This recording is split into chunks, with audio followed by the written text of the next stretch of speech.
Fala pessoal, estamos aqui começando mais uma live e hoje será com o escritor Edjan CS, Edjan Costa, que daqui a pouco já deve estar entrando por aí. Vamos aguardar um pouquinho.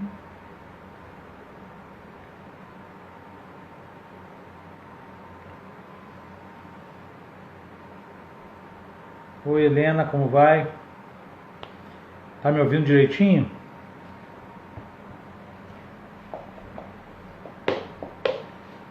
Deixa eu... Esperando o Edjan. Tá me ouvindo direito, Helena? Tudo tranquilo?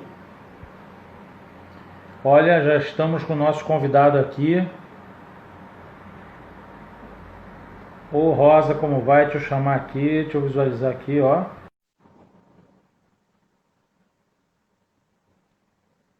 Esperando agora o Edjan aceitar lá. Cris entrou também. Está entrando o pessoal agora. Opa! Parece que o Edjan... Grande Edjan! Olha, sua imagem ainda não veio para mim certinha, está congelada. Deixa eu ver se eu mexo aqui. São aqueles momentos tensos da internet agora.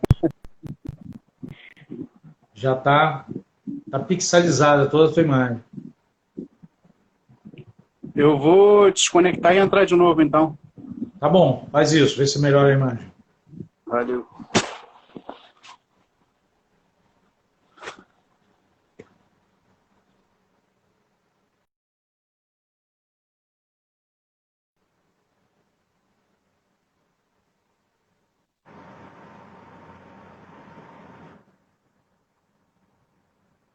Se eu chamo o Edjan de novo. Deve estar entrando de novo, pessoal. Vamos só aguardar um pouquinho. Eu dei uma repaginada. Tive de voltar a trabalhar com mais dias na semana, né? E aí você acaba tendo de dar uma ajeitada. Não pode ficar com aquela cara de Capitão Caverna. Vamos tentar de novo aqui agora.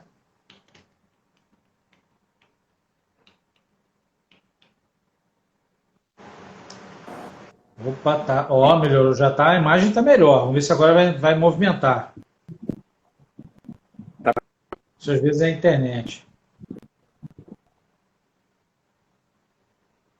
Você tá bem travada ainda. E, Jean, se na tua casa tiver alguma criança com PlayStation, isso também atrapalha, tá? Se estiver ligado na mesma internet.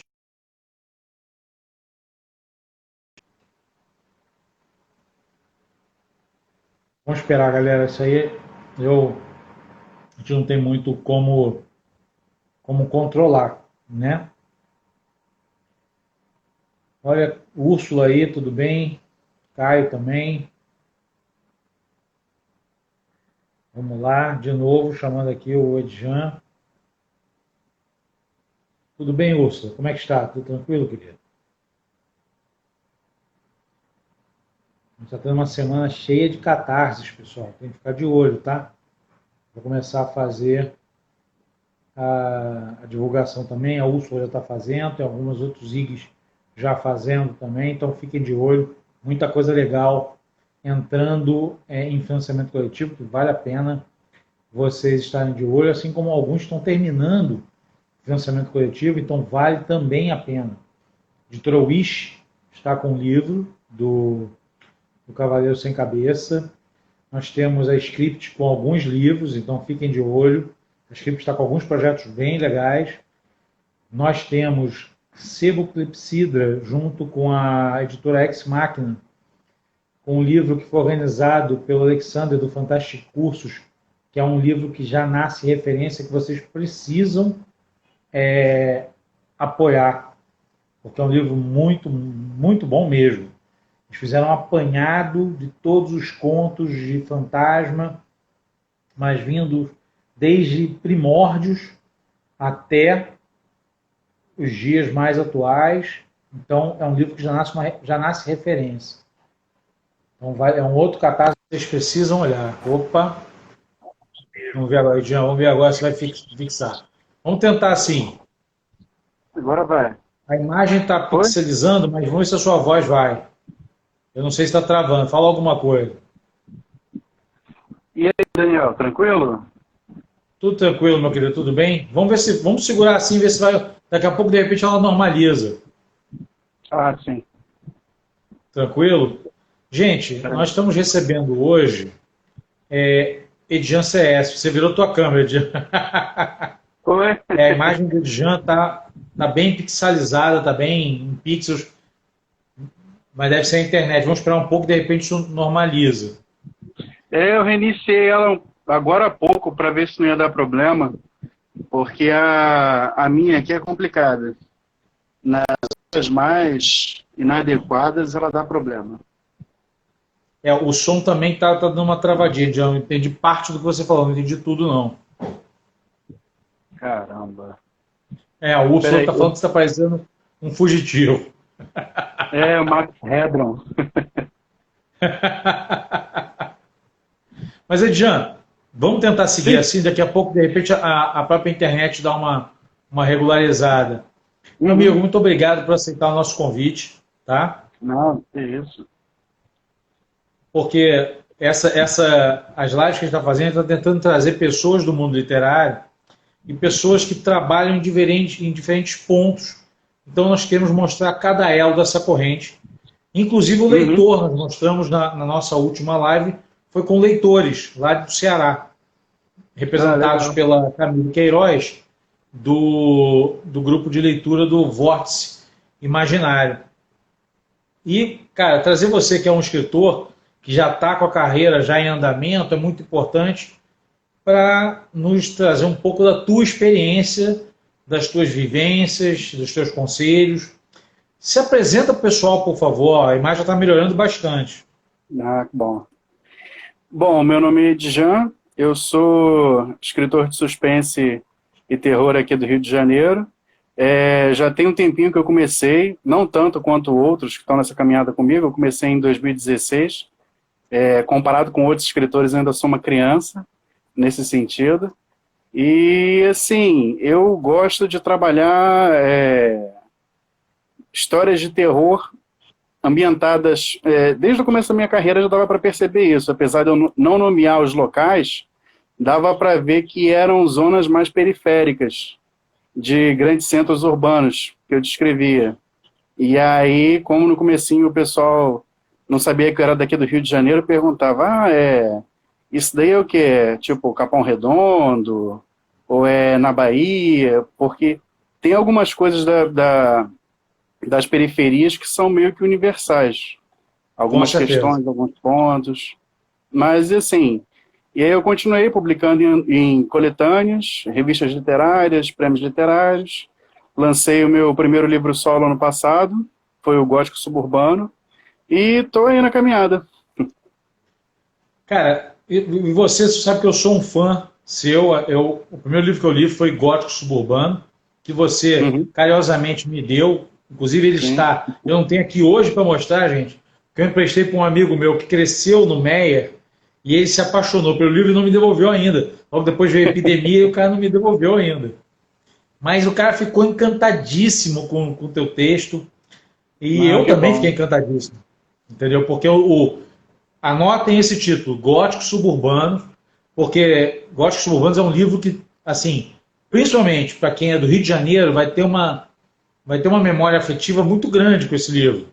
É engraçado que eu tinha uma tia minha, eu cheguei a te contar isso, que ela morava em Pilares, e eu lendo o livro, cara, como aquela memória de eu visitá-la, de eu ir lá em Pilares, ela adorava que a gente fosse lá. Então, é uma coisa maravilhosa você poder ter um livro e ter essa experiência, né, de você poder identificar locais ou se sentir dentro daqueles locais. Eu acho que esse é o grande mérito que você traz na tua literatura, entendeu? Obrigado. E aí, cara... Pode falar, desculpe. É um espaço que tem, no meu coração, tem eu tenho um carinho bem grande pelo subúrbio, pela Baixada também. E são lugares que sempre me pareceram que tinham histórias, né, nas entrelinhas, histórias assustadoras, né, histórias de terror. E, Mas e tem, é né? verdade mesmo, conforme você vai procurando, você vai encontrando alguns relatos, mas são poucos, esparsos, geralmente a tradição oral. Então eu queria deixar isso registrado mesmo, em livro. Oi, Jean, a Rosa está aqui e ela disse que ela é uma grande fã, e ela é uma fã portuguesa Ah, sua. sim, sim, Ela, Rosa. ela, Ela é grande parceira ela da Luva. passou o dia Aham. conversando comigo alguma coisa, foi bem legal. E é bom de ter esse contato de fora, né, para poder também. Ela está lendo aqui o que a Luva tá produzindo, isso é muito bom. Jean, Uhum. você falou de é, escrita de periferia. E nós estamos vendo que com o advento, né, da disseminação da internet, da informação, por mais que ainda seja muito desigual, eu acho que cada dia está dando mais oportunidade para periferias, minorias poderem levantar sua voz. Eu queria ouvir um pouco isso de você. A gente está vivendo num momento muito importante, porque hoje você tem uma facilidade muito grande para propagar suas ideias, escrever, e esse papel da literatura para as áreas mais periféricas é importantíssimo, porque não é só você contar histórias que se passam nos grandes centros. Eu andei lendo sobre João do Rio, que assim, foi um cara fantástico para o Maravilhoso, jornalismo. maravilhoso. Assim, e ele tem um livro chamado As Religiões do Rio de Janeiro, que assim, ele foi em templos religiosos, lugares que faziam exorcismo, terreiros de Umbanda, de Candomblé, e até a publicação desse livro, que na verdade anteriormente eram reportagens, você tinha muita coisa que era só da tradição oral, termos religiosos, principalmente os africanos. E eu acho que é importante também que hoje em dia é como se nós tivéssemos vários João do Rio em potencial. Cada um dentro do seu local, no lugar de onde vive, na periferia, eles podem fazer esse trabalho a partir de narrativas que eles contam. Histórias de romance, histórias de aventura, histórias de terror. E é importante porque, além da história ser contada em outros ambientes, você também mostra como é esse ambiente para outras pessoas, que Com vai muito certeza, além, isso é às muito vezes, do importante. que aparece na televisão. Quando você vê, se a Zona Norte aparece na novela da Globo, você acha que é só até Madureira e é um lugar que todo final de semana as pessoas estão fazendo pagode na área delas. Não que isso não aconteça, mas tem outras coisas que acontecem também que vão além disso. Então, eu Na acho esse verdade, momento o subúrbio é muito importantíssimo. mais rico do que somente isso, né? Sim, sim, muito mais coisa. E às vezes coisa que até a gente que mora aqui só vai descobrindo depois de um tempo, né? Vamos localizar um pouco o João do Rio, o pessoal que nos assiste. João do Uhum. Rio é início do século passado, né? Isso, ele começou a publicar, se eu não me engano, foi no década de 1910, por aí. Agora eu não lembro se foi 12 ou 19. Ele começou a publicar muito cedo, com uns 17 anos mais ou menos. E E ele assim, é um o cara Rio à de frente do Janeiro, tempo dele, né? é, e o Rio de Janeiro nessa época estava na Belle Époque. Foi na época da reforma do Pereira Passos. Aí, assim, você tinha uma cidade que estava sendo praticamente colocada abaixo para construir uma coisa que fosse bonita, nova aos olhos dos outros, mas a população de periferia foi jogada para escanteio e era ignorada. Esse também foi um dos começos, uma das primeiras migrações para as áreas de subúrbio, né? Além da Com certeza. construção da, da estrada de ferro da Central do Brasil, essas pessoas que foram deslocadas do centro, porque a gente vai fazer a Presidente Vargas e vocês estão aqui morando em Cortiço, vocês vão lá para o final porque isso daqui vai ficar bonito, a França dos trópicos. E no trabalho dele, ele dá atenção para essas pessoas que viviam invisibilizadas, né? Dentro de uma cidade que estava ficando linda, bonita, teatro municipal. Assim, Na verdade, é uma fantástico. realidade que a gente ainda vive hoje, né? Sim, sim. E continua acontecendo, né? A gente teve essa realidade se repetindo com remoção de favelas na época do... Teve um governador nosso aqui que tirava, eu não me veio o nome agora na cabeça, meu Deus, que removeu a favela do Pinto, removeu outras favelas, até uma favela onde foi construída a UERJ, exatamente nessa Sim, sim. ideia de vamos... Favela do Esqueleto. Isso. Exatamente. Era uma E favela. aí foi removendo Tinha... essa troca, né? Vamos botar a cidade bonita em troca de botar a pobreza para o lado, né? A gente não resolve a pobreza, a gente encosta a pobreza, a gente empurra a pobreza. E isso não resolve nada. Sim. A Úrsula falou do Lima Barreto. E assim, é outra também, perfeito. Lima Barreto, e é interessante que assim, existia uma certa rivalidade, uma animosidade, na verdade, né? O Lima Barreto, o João do Rio era negro também. O Lima Barreto também negro, só que o Lima Barreto considerava que o João do Rio meio que tinha se vendido aos brancos porque ele se vestia como um dandy muito bem, frequentava a alta roda. Assim, e ele achava que ele podia ser mais participativo, mais atuante. Entendi. Cara, rivalidade sempre vai ter, não vai ter jeito. Sim. Somos grupos humanos vão se matar até o final da história. Verdade, não tem verdade. Opção. Mas, cara, hoje, e por acaso eu vou te falar o que eu tô lendo, é uma autora que me conquistou, cara, do nada. Eu li um livro dela que chama Kindred, que é Octavia Butler, que é ficção científica, e ela fala, e ela é uma das fundadoras do afrofuturismo. E, cara, eu tô apaixonado pela literatura dela, e tô lendo agora Despertar, que é um outro livro de ficção científica, mas muito doido. E é apaixonante você poder encontrar uma literatura que foge daquele estereótipo, né? Que só são descritos os personagens que não são brancos. Isso é um absurdo. E na literatura da Otávia, isso é sempre feito ao contrário. Ela só descreve quem não é negro. Isso é maravilhoso. Porque você vê esse contraponto. Você acha que vocês conseguem hoje trabalhar como autores mais esse tipo de coisa? Tem espaço, né? E assim, e é bom porque é uma coisa que não que está sendo trabalhada não como se fosse uma curiosidade, não como se fosse um desvio. E assim, não é que tenham vários escritores e tipo, tem um escritor que é negro e ele representa tudo que tem para representar. Sim, são claro. vários grupos, vários movimentos, vários escritores que estão tentando resgatar isso, estão fazendo um trabalho muito bom. E é importante que esses movimentos esparsos comecem a acontecer, porque vai chegar uma hora em que vai ficar... É uma resposta a um anseio mesmo dos grupos. Então, assim, os movimentos pequenos agora que tem que continuar a se fortalecer para lá na frente todo mundo se encontrar e ter um reconhecimento mútuo também, né? E acabar com qualquer tipo de preconceito que não tem mais por que existir. A gente precisa lutar contra esses preconceitos. A gente teve um movimento agora. Agora, Edjan, você já está com uma carreira mais em andamento. Você não é mais aquele cara iniciante lá atrás que está brigando tanto por espaço, correndo atrás.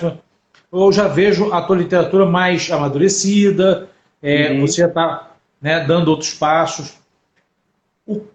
Como é que você vê hoje aquele Edjan lá de trás, os desafios que ele passou para o Edjan de agora? Bom, no começo foi muito de não encontrar um ponto de conforto. Porque eu escrevi minhas primeiras histórias, eu tive uns feedbacks legais, mas eu percebo que teve uma época que eu entrei um pouco num período de condescendência. Então, eu estava escrevendo umas histórias que eram tipo a história do monstro, e era meio que uma situação específica, aparecia alguma coisa, e era assim, são contos que... Eu tenho uns contos antigos que eu não publicaria hoje. Então eu vejo que hoje eu procuro também alcançar outras coisas, não é só contar uma história que seja assustadora. Tem outros elementos que eu estou perseguindo colocar nos meus textos, porque eu acho que são coisas que valorizam. A questão do humor, que eu admiro muito quem consegue escrever uma história de terror em que tenha um subtexto de humor ali dentro. Porque não é simples, né? Você botar um ponto de humor dentro de uma trajetória de terror, né? Isso. E outras coisas também. Assim, uma coisa que eu persigo e que eu vou continuar perseguindo, um dos contos que eu mais gosto é A Pata do Macaco. Porque A Pata do Macaco assim, foi um dos primeiros histórias de terror que eu li, e é aquela história que quando termina você fica naquela incerteza. Será que o filho morto estava na porta mesmo? Ou será que foi só alucinação? E isso é uma fronteira que eu quero escrever histórias que no final você fique assim, poxa, mas será que não era? Eu consigo isso uma ou outra vez, mas não é uma coisa que sempre dê certo. Porque é uma linha muito pequena mesmo. Isso aí é a tua busca pela tua identidade, né, cara? Você está amadurecendo como autor e você ainda continua buscando a tua identidade, né? Sim, porque não tem como você achar que você aprendeu tudo que tinha, principalmente em literatura. Você pode começar a contar histórias boas, mas se você continua contando as histórias boas usando as mesmas ferramentas sempre, você acaba caindo você fica repetitivo. Então você tem que procurar outras coisas também, outras ferramentas, outros truques para colocar na manga, porque senão você fica estagnado, né?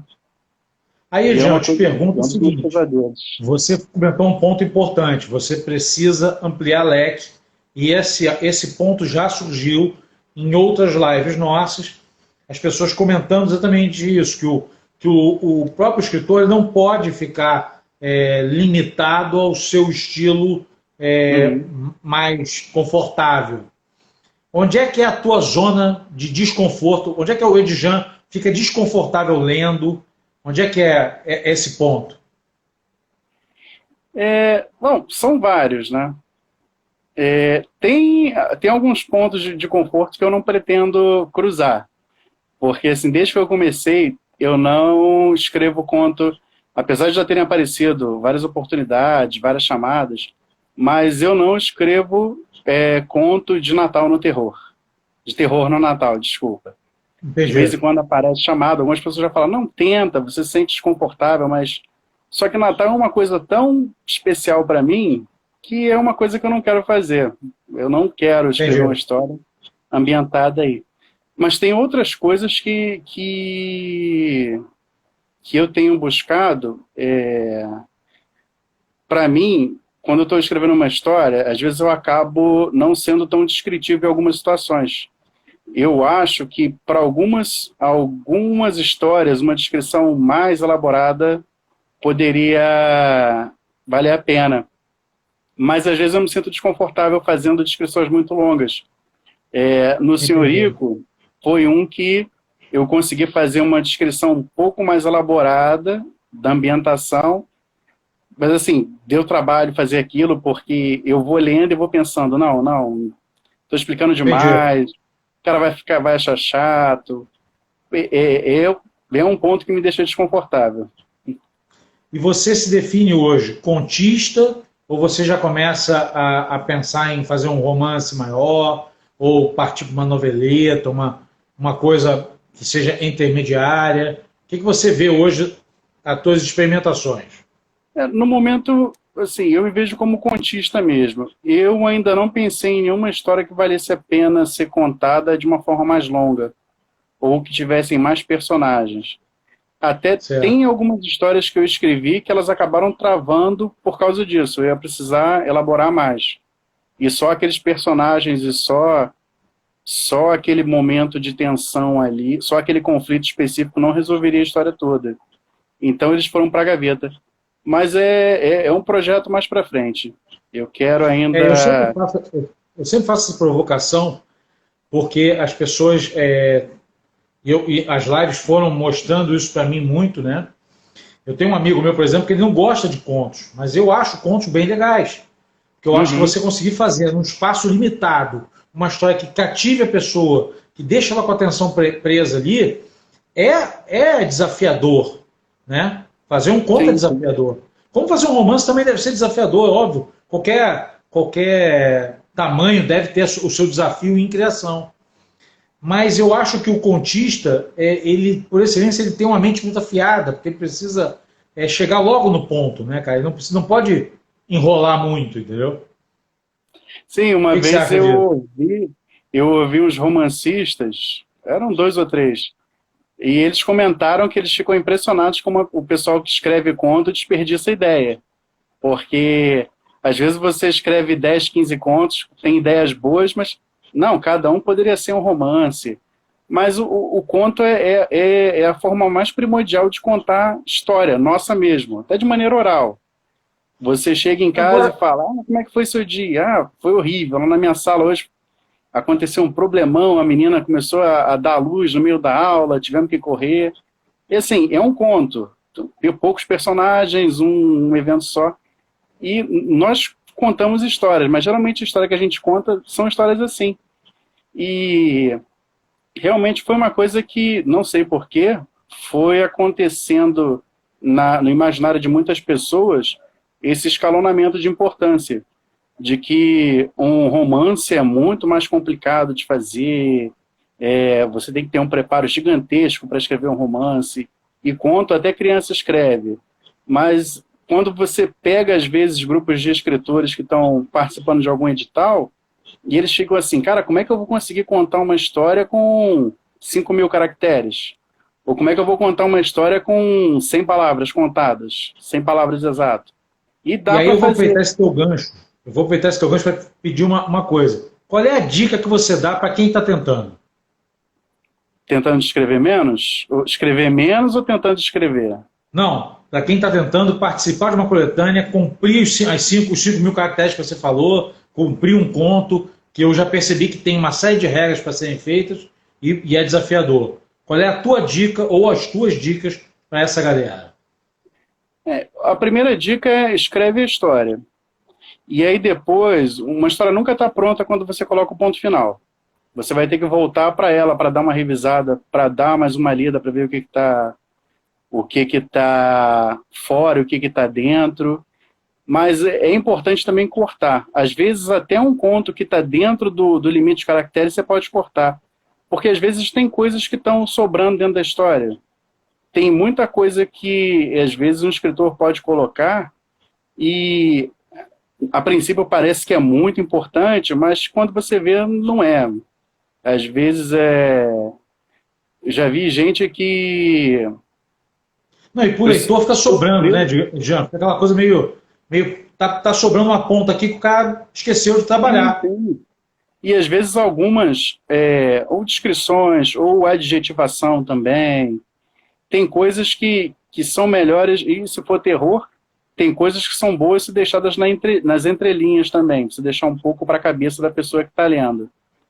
Com certeza. Eu vou te falar, Jean, que eu sou um apaixonado pela sutileza do terror, pela sutileza que o escritor pode fazer de brincar com a mente do leitor. Eu sou apaixonadíssimo por isso. E eu acho que os seus contos, por exemplo, no Gótico Suburbano, brincam com isso, né? Porque você vai botando o cara naquela. Basicamente, aquele livro, cara, o mais foda, eu acho que o termo é foda, é que você pega o Obrigado. cara pela mão e anda pelo cara pelo subúrbio. O cara anda pelo subúrbio contigo, vendo Sim, sim. coisas do além, meu irmão. Entendeu? Aham. Aquela casa que todo mundo comenta que a dona não sei o que vivia lá e ninguém mais vê a dona não sei o que. Porra, a molecada fica, pô, quem for lá é mais corajoso. Cara, são histórias muito cariocas e eu não duvido que sejam histórias muito brasileiras. Sim, Entendeu? sim. Tem muita coisa que está na nossa história de Casa Assombrada. Todo bairro deve ter. Se não é todo bairro, é todo município. E sempre Bom, o tem subúrbio ou tem a muito, né? casa, isso, ou casa, ou construção que não foi para frente, e aí ninguém sabe o que que foi.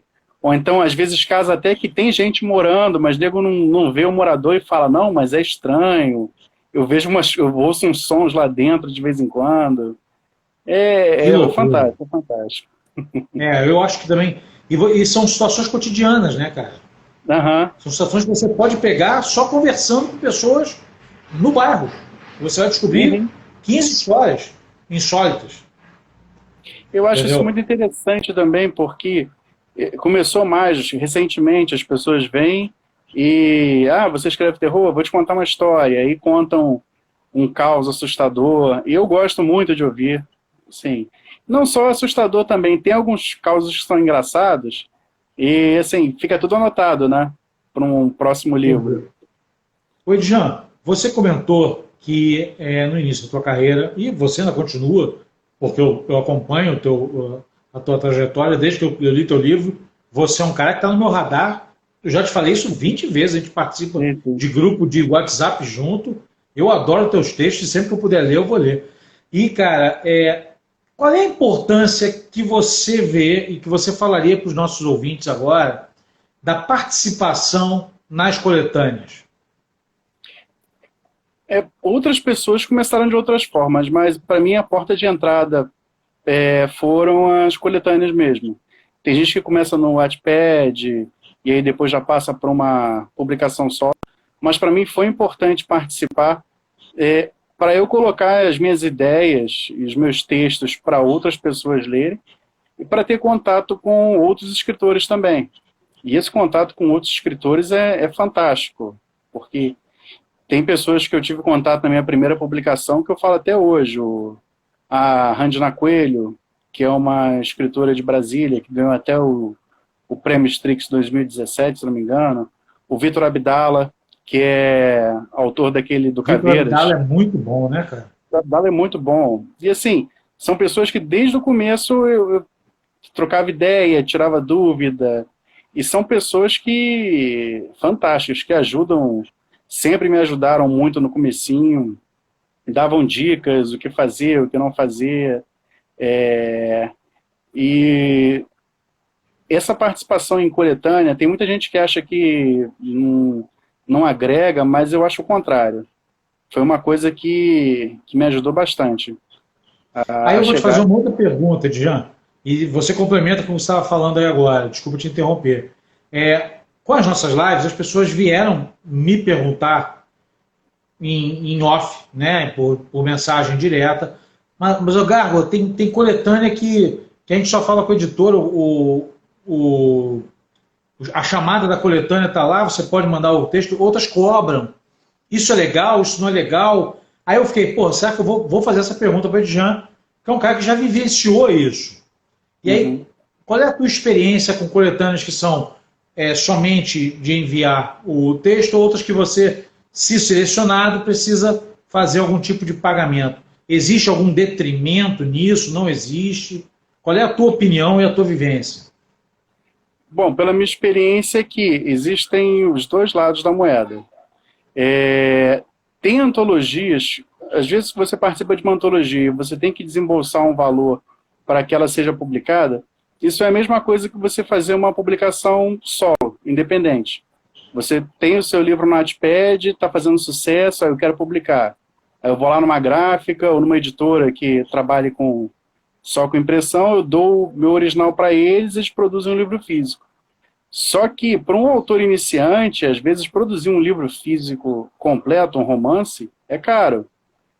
E às vezes é uma porta mais interessante você se juntar com outros escritores e pagar uma cota para que essa coletânea exista fisicamente. E tem editoras muito boas aí.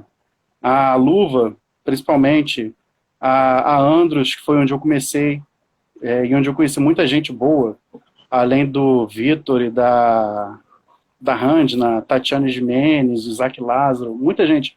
Paulo Carras, o Flávio Carras, que na época não assinava nem Flávio Carras, era PG Carras. São pessoas que começaram também com isso. Não vejo detrimento em pagar. Mas é claro que existem editores e editoras. Tem as editoras que fazem um bom trabalho. Você vê que tem um cuidado, não só na parte de editoração, porque hoje em dia também as pessoas ficam muito presas em capa. Eu leio às vezes, nossa, que coletânea maneira, que capa bonita, eu quero participar.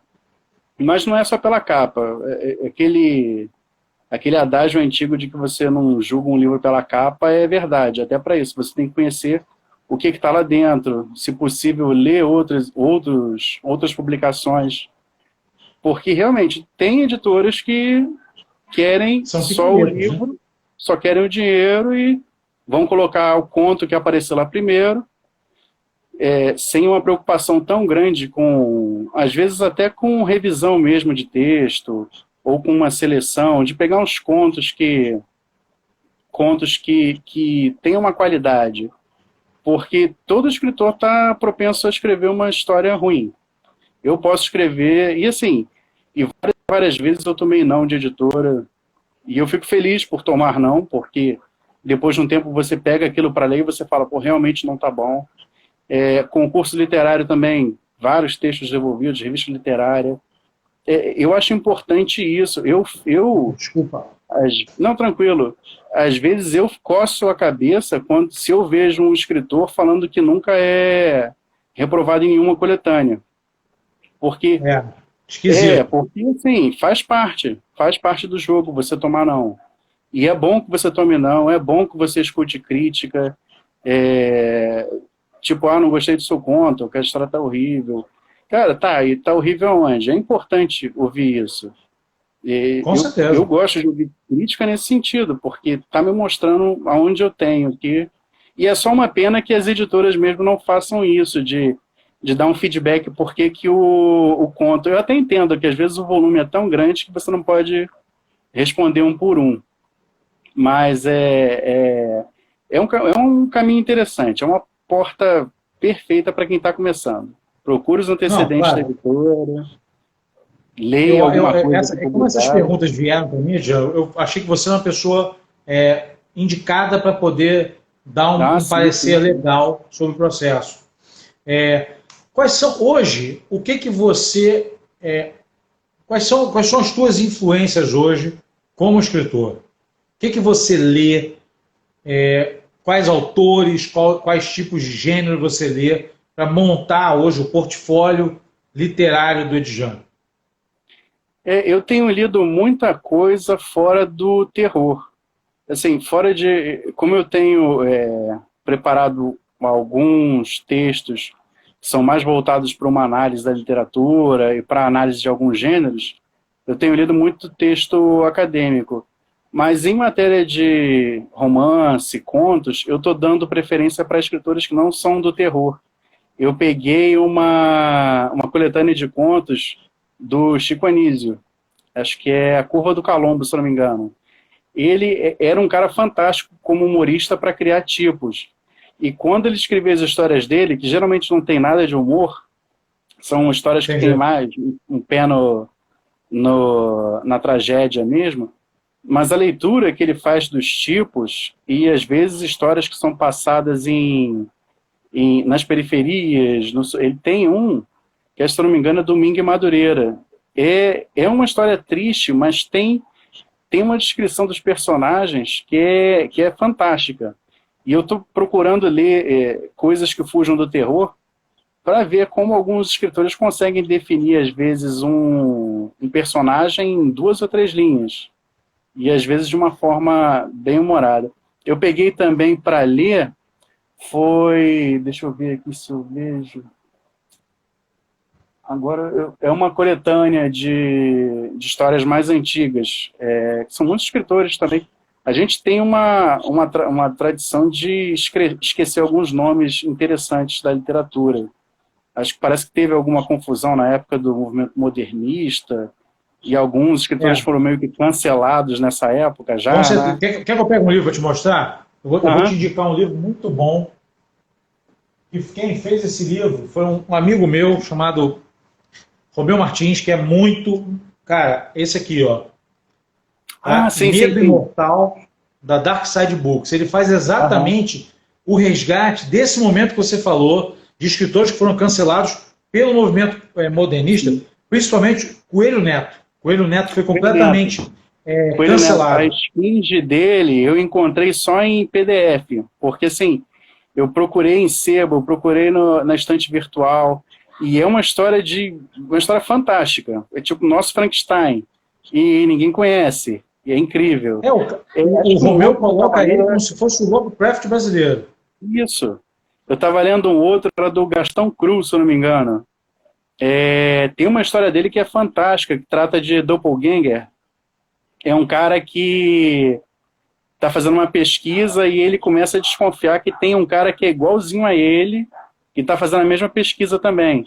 E aí ele começa ele começa a enlouquecer porque ele começa a ter vislumbres desse cara andando pela cidade, frequentando os lugares que ele frequenta.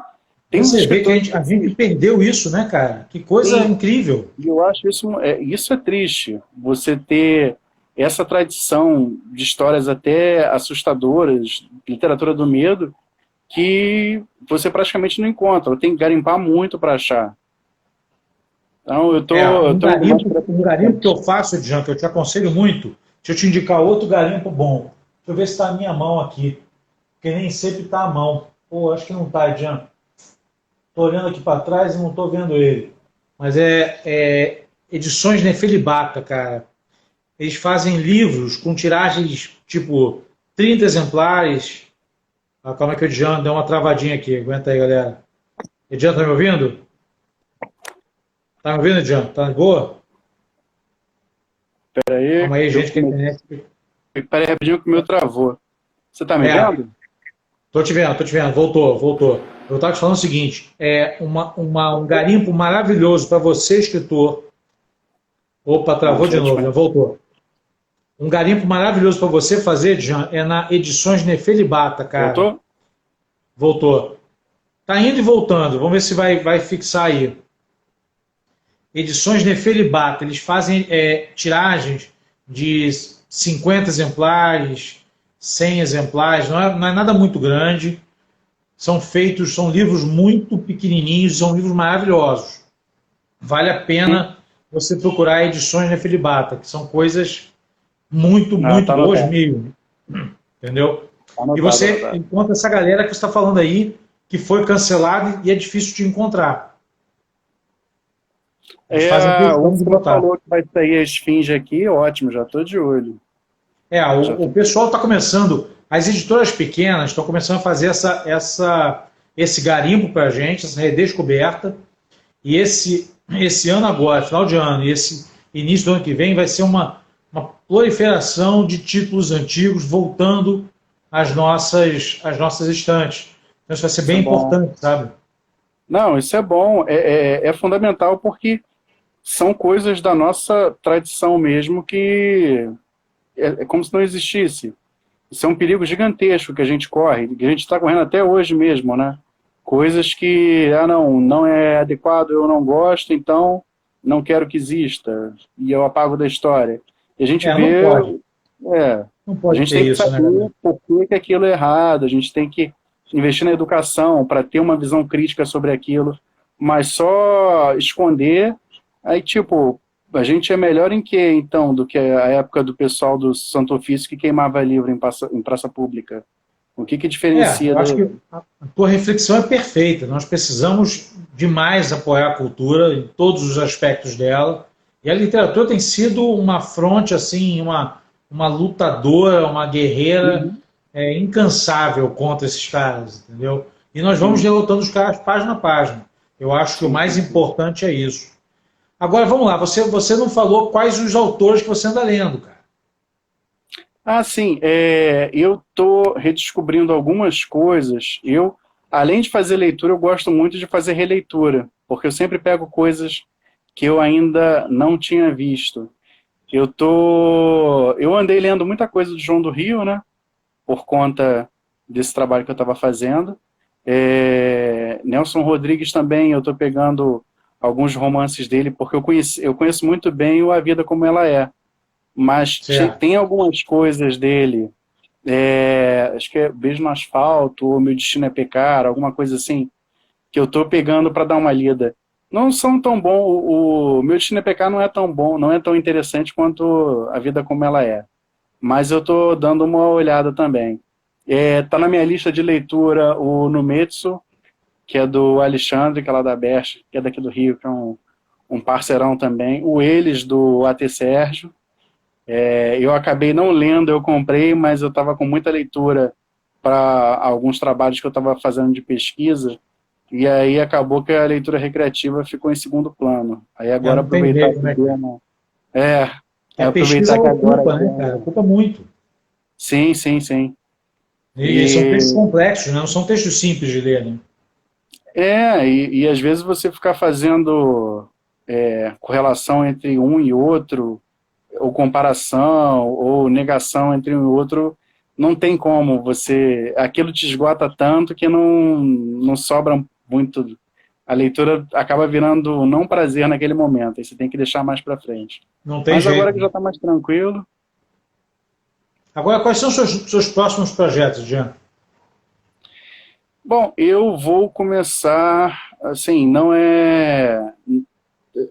Vai sair agora, eu vou começar como colunista na revista Sarau Subúrbio, Legal. que para mim eu gostei muito, porque leram um texto meu e eles estavam procurando mesmo alguém que falasse dessa parte do terror no subúrbio, das histórias assustadoras, Legal. então caiu como uma luva mesmo. Pela luva vai sair a gente está refazendo o Rio Vermelho, então eu tenho que pegar meu texto para dar uma melhorada nele, que vai ser um desafio porque é um dos textos que eu escrevi que eu mais gostei. Não sei se você já chegou Vou aqui, viu? Ah, a tá. ler o Rio Vermelho. Rio Vermelho, eu acho que não, cara. Eu acho que Ah, não. sim, o Vitor te apresentou. Então, é, eu tenho um capítulo que eu descrevo uma descida até o porão da igreja. E para mim Legal. foi ótimo, porque porão de igreja e eles encontram alguma coisa lá, para mim estava Pô, não ótimo. podia ser melhor, né, cara? E eu continuo, eu estou junto com um projeto Aleatórios, que é daqui da Baixada Fluminense, que todo mês a gente recebe um tema e aí tem que produzir um conto de uma lauda. É legal porque eu gosto de trabalhar com escrita temática. Eu até participo de algumas chamadas que são livres, mas eu gosto quando me dão um tema. Ah, você O vai tema já escrever vem sobre roupa pronto, de né? sair. Você vai escrever sobre roupa de sair. Como é que eu escrevo uma história de terror que tem a roupa de sair? E aí a gente consegue. Ou Entendi. ressaca. É bem legal, bem legal. E Isso eu é estou muito vendo bom. outras chamadas também para publicações em sites também. Eu estou querendo dar uma expandida nas áreas de publicação. Isso é importante para você alcançar mais pessoas. Eu acho que o Sim, sim, escritor sim. hoje, que não utilizar a internet a seu favor, está marcando uma bobeira enorme. Uhum. Entendeu? Ele precisa ficar alimentando, sim, a sua base de fã, para que esse fã procure ele. Ele Sim. precisa alimentar, porque o fã é que compra o livro. É o leitor que compra o livro. Se o escritor ficar lá parado, eu sou blasé, eu não me comunico com o meu leitor, cara, ele vai ser esquecido. É assim, não, Entendeu? a parte da comunicação é importantíssima. E eu também quero não só manter essa comunicação constante, mas também estar apresentando coisas novas. Se eu, quanto eu puder publicar de coisa nova para as pessoas irem conhecendo, porque cada texto vai cair num solo diferente, né? E são Entendi. outras pessoas para ler, para conhecerem o trabalho. É importante, é importante. Produção sempre. Aí, Edião, uma coisa que você comentou é que você é um contista por excelência, eu já tinha percebido isso, eu só queria te provocar mesmo sobre a questão do romance, porque eu sempre faço a provocação com todos os contistas, Aham, eu acho que deixa eu é, ver. é, é terreno fértil para fazer aquela Aham, sacanagem, pô, vamos botar o cara na saia justa. Mas, por exemplo, A Funerária do Senhorico, ele é um livro que parece um uhum, romance, sim, que é feito de contos. sim. O Rio Vermelho também. E essa ideia de fazer uma narrativa mais longa, acho que eles chamam de romance mashup, se eu não me engano, né? São vários contos interligados, é uma ideia que me seduz, digamos assim. Legal. Mas eu estou pensando de uma forma que não seja forçado também, que não pareça só... Porque as histórias têm que ter algum fio de ligação, não adianta só eu fazer igual aqueles filmes de antologia dos anos 90, que era só um cara que aparecia por acaso na cena e eu sou elo de ligação. Eu quero que seja uma coisa bem construída. Mas Mas é uma é ideia importante, interessante. realmente. Eu acabei Sim, de ler, sim. por exemplo, aquele Território Lovecraft, que é um livro que é a mesma vibe. São vários contos que montam um romance. Ah, legal. Quem monta um cenário mais amplo, isso é interessante. Isso é uma coisa legal. Talvez para a segunda parte do gótico suburbano, aí lá para 2023, talvez, quem sabe, né? Mas aí você tem que criar, aí sim você vai ter que criar personagens que consigam caminhar por esses contos, né? Porque senão não vai ter jeito. Sim. Porque você precisa ter algum fio condutor e os personagens normalmente são esse fio condutor, quando não os próprios locais, mas os personagens também são esse fio condutor. E, Quando são cara, os personagens, fica até mais impactante. Só o local. Eu li, um livro meio obscuro, que era uma história de contos, mas todos se passavam no mesmo local, onde tinha acontecido crimes, assassinatos, mas não sei, eu não me engajei muito. Eu acho que sendo personagens mesmo de carne e osso, o investimento que você faz é até maior, né? um livro que é assim, que não pega, os personagens não caminham entre os textos, mas sim o local, que eu te indico bastante, é o Vilarejo Uhum. do Rafael Montes. Rafael Monte. Que Aham. esse cara, nossa senhora, Vou dar realmente uma ele foi olhada. escrevendo e quando ele Aham. juntou tudo, fez um livro que era um terror espetacular. Realmente, o Vou dar uma local é conferida. o fio condutor e não os Sim, sim, personagens. sim. O autor tem que ser bom, porque é, você, às vezes, se o cara é bom, ele consegue dar uma identidade para o local. Mas se é só um prédio que é assombrado, e antes era uma casa, não diz muito. É só um local.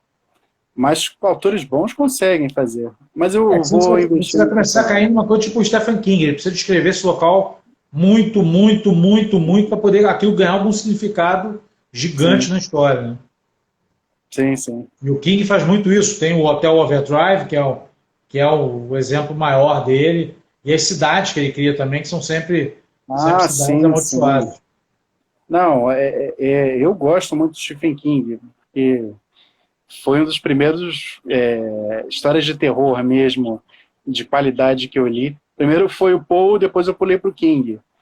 Mas as histórias dele, e às vezes você pega uma frasezinha só e faz ligação para um conto. Eu estava lendo, foi O Cemitério. Se eu não me engano, tem uma hora em que aquela senhora que tem o filho, o Gage, ela está voltando de carro, ela passa por uma cidade, o nome da cidade é Salem Lot, que é Jerusalém Lot. E ela não vê movimento nenhum, e ela fala assim, nossa, que cidade mais morta. E assim, se você não conhece, não é nada, mas quando você conhece já a história, você fala, caraca, ele conseguiu fazer uma referência a um outro livro dele em uma A frase. Silent Slot é um dos livros mais tensos Sim, do King, cara. sim, sim. Nossa, que Sim. livro aquele, cara. Aquele livro eu acendi luz, cara. Eu tava lendo ele assim, só com a abajur. Eu tive que acender uma luz uma hora quando o cara desce num porão, porque tava tenso. O meu foi o Cemitério. O Cemitério. Cemitério já li, reli, mas assim, é ótimo. Incrível. Assusta mesmo, tem alguns pontos. Edjan, nós tá faltando mais ou menos uns 5 minutos para acabar. Eu queria saber o seguinte: você topa um segundo bloco ou você está cansado? Que é tranquilo a gente parar por Não, aqui cara, também. pode ser. Eu achei que eu só fosse render um bloco, então tá tranquilo. Tá tranquilo? Pessoal, vocês Sim. topam Espera só um um. pouquinho que eu vou fazer umas modificações aqui e aí eu volto. Tá bom, me dá tipo 3 a 5 minutos que eu só vou Tá salvar ótimo. a live e aí a gente retorna, tá ok, pessoal? Perfeito. Então, quem puder, volta aí daqui a pouco, tá?